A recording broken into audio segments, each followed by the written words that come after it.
Observe everything that's significant, even you don't think it's significant at up front.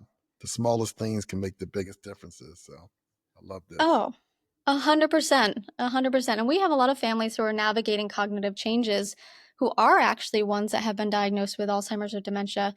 And it's so critical because when you think about it, any sort of symptom, any behavior change, trigger, safety concern, their eating, their movement, sleep patterns, that's rich.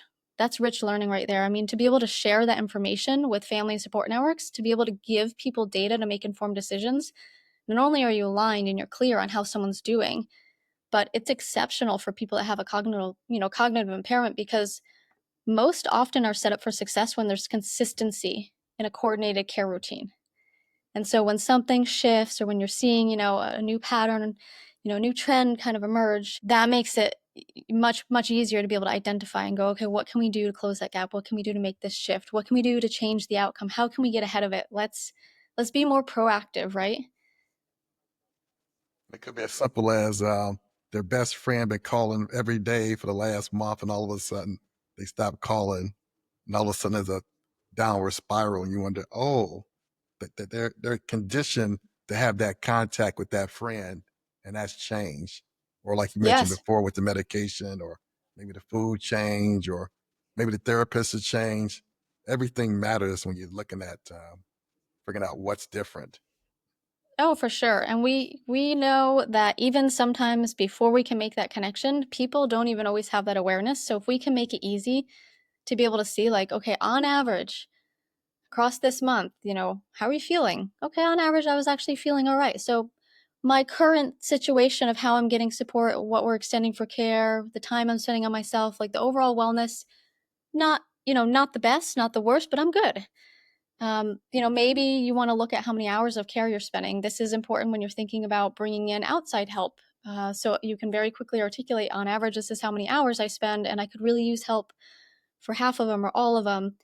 And of those hours, here's where I tend to spend the most time.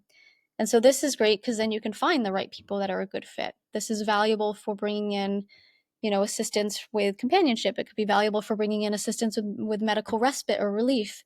It's really valuable for families that are trying to understand how can I qualify as a caregiver to be paid because I'm having to learn a skill, I'm extending effort and time, and this is my job. I am providing care. I'm there as a loved one, but I'm also there in the capacity of a caregiver that's having to think about safety and nutrition and administering meds and all of these things. So this is a really good way to help people start to build awareness of like, okay, what's my, how am I feeling? Where am I spending my time?